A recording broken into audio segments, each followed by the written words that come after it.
What is going on, Trash Talkers? We're back with another episode for you. In today's video, we're going to be talking about the top 5 landing locations for a possible Ben Simmons trade.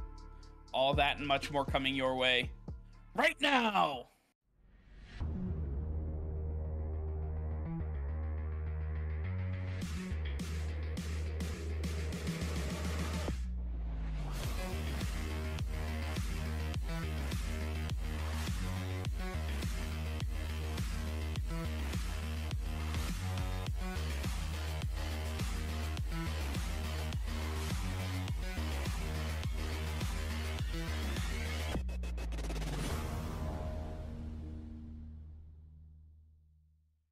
All right, Nick, with the NBA season almost over, one thing that really stood out to us was the Philadelphia 76ers choking their number 1 seed. And when I say choking, I mean they were by far and away one of the most dominant teams outside the Brooklyn Nets in the Eastern Conference. And when you took a look at the way this team is constructed, they should be just firing on all cylinders with the players that they have. But Ben Simmons really came up short, and this is not the first time. This has happened time and time again. And at this point, I think that the Philadelphia 76ers are just, they are done. They want to move on. They need to address this situation somehow, and I believe that a trade is going to be the only way that they can get that done. So with that being said, we have Ben Simmons on the trade block, and so does Philadelphia. They have openly said that they are fielding trade offers for him, and they are looking at an all-star at minimum, possibly a superstar, and other compensation, maybe draft picks, so on and so forth, which, you know, whether you agree with his price tag or not is actually what he is commanding on the trade market. That's what all teams are assuming. So teams that are interested in him will have to cough up an all-star caliber player plus some sort of draft compensation. With that being said, we have 5 possible trade locations that we think that he might end up. So let's take a look at those. Starting off with the Portland Trail Blazers, and this is a 1-for-1 swap. We have Ben Simmons being traded to the Portland Trail Blazers in return for CJ McCollum.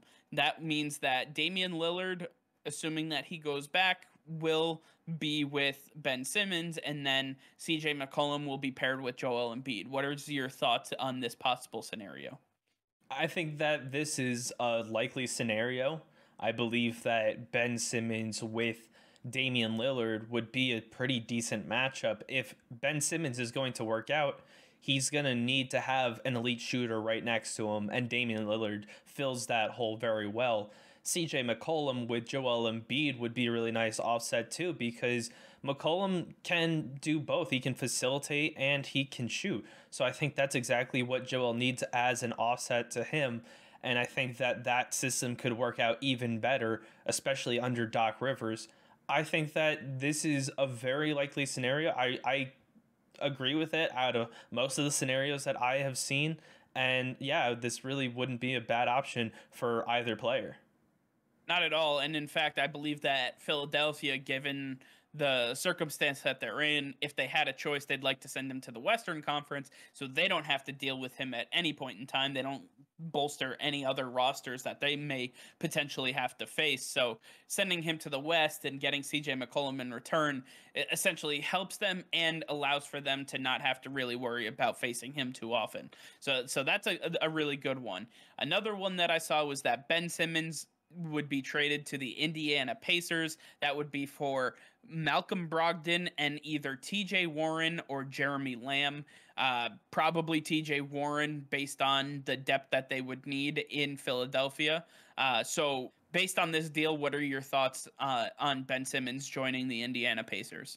I think that the Indiana Pacers really wouldn't benefit from a guy like Ben Simmons. And honestly, I don't think that the Sixers benefit from Malcolm Brogdon and TJ Warren or Lamb.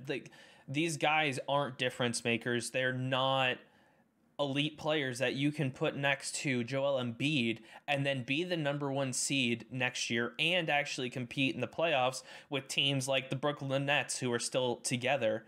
And then the Indiana Pacers, if you're putting Ben Simmons on that team, who's there as a shooter? Who's there to help him out on the offense? He's a great defensive player, one of the better defensive point guards in the league, but what else is he really going to do for you on the offensive side of the ball? And I think without the talent already established on the Indiana Pacers, it's just a lost cause making this trade for both sides. It'd be interesting because I know the 76ers pursued Brogdon beforehand and obviously missed out on him. So they wanted to have Brogdon, Simmons, and Embiid at the same time, but obviously that didn't work out. And now they would have to trade Simmons to get Brogdon and possibly TJ Warren.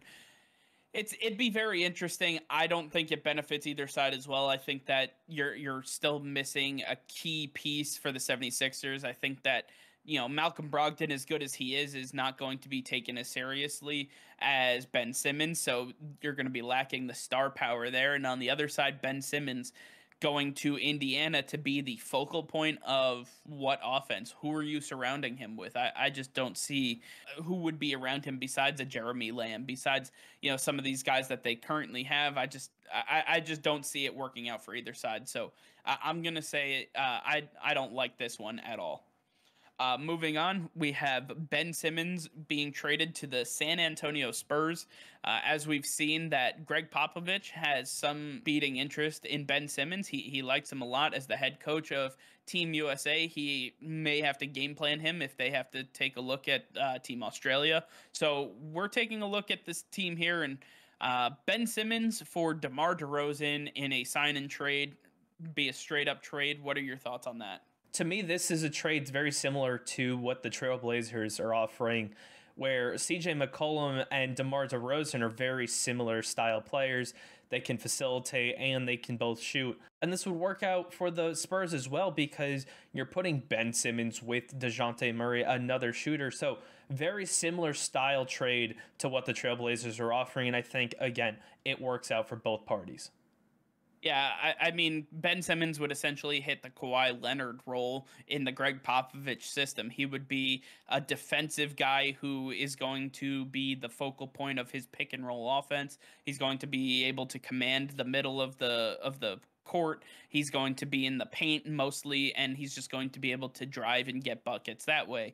On the other hand, DeMar DeRozan would be united with Joel Embiid, and that is a pretty nice duo, if you ask me. DeMar DeRozan and is really one of those guys who just he can light it up on any given night. DeMar DeRozan was the scapegoat in Toronto when things really weren't working out, and then he goes to San Antonio and just kind of faltered a little bit. He hasn't been the same player he once was. He's not as electrifying. He's kind of fallen just by the wayside in the sense that people really aren't talking about him as much. I think if he goes to a big market like Philadelphia, where he's going to be in the spotlight 24/7, we're going to be reacclimated to the DeMar DeRozan we once knew and loved. I think that this would be a revival for his career, and Ben Simmons would be able to get the coaching that he needs from a guy like Greg Popovich. So this is a win all around. I think this would be a really good trade for this to happen.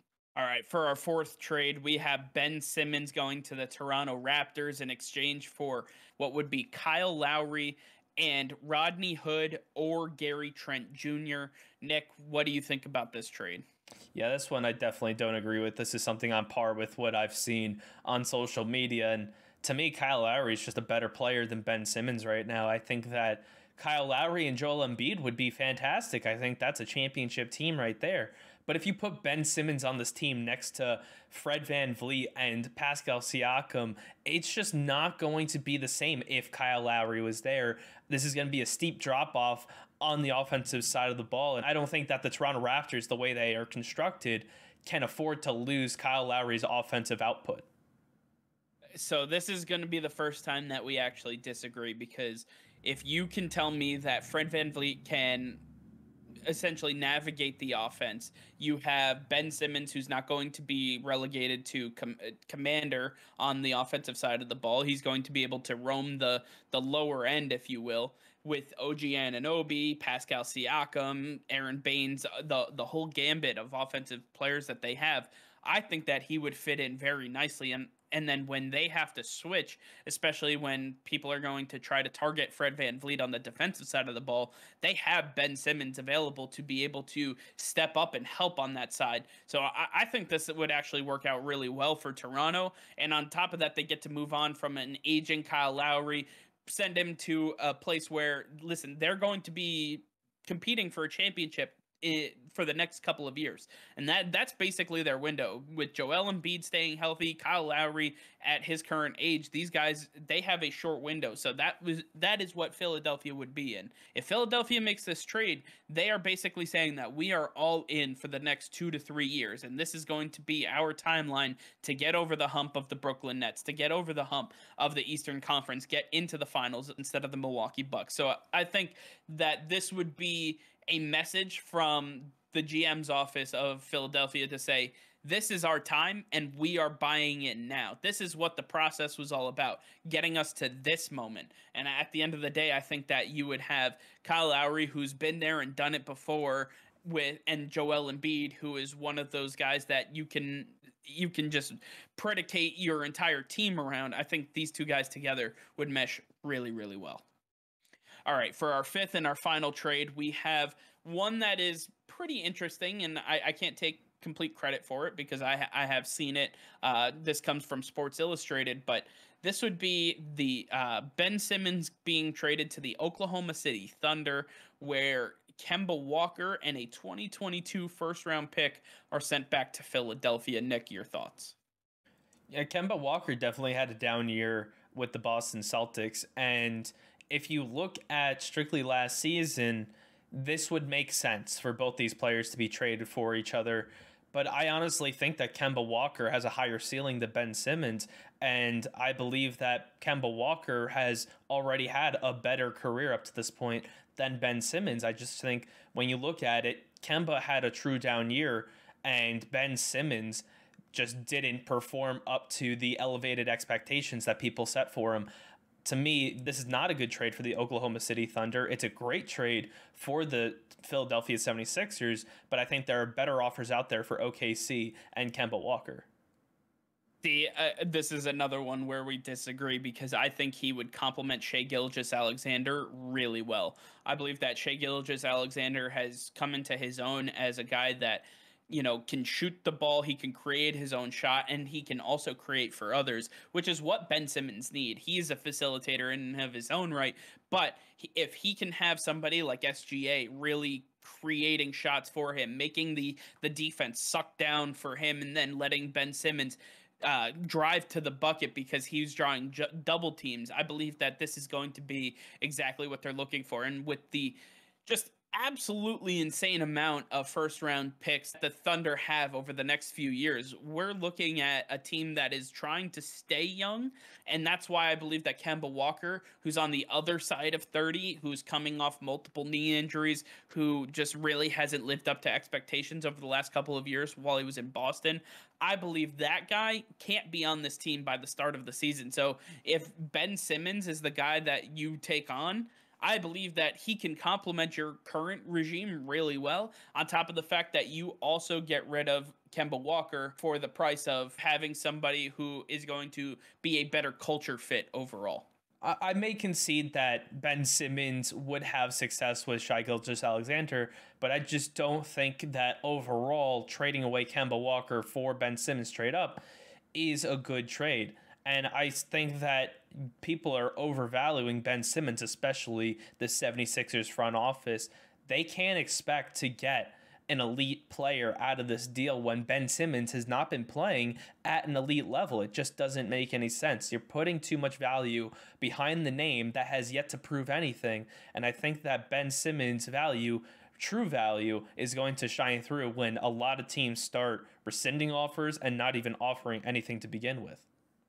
It'll be very interesting to say the least. I think that teams would have to buy in on the potential of Ben Simmons not being unlocked in Philadelphia, and that they would have to essentially do what happened in Orlando, where Markelle Fultz actually became the best version of himself outside of Philadelphia. Some players do not thrive in the spotlight that is shined on cities like Philadelphia, Los Angeles, New York, Boston, all these major cities that really, they will make or break certain players. It's just the way it is. And we have seen players like Kemba Walker himself, who went from Charlotte, who was an absolute phenom down there, comes up to Boston and just shrivels in the spotlight. Did not handle it very well.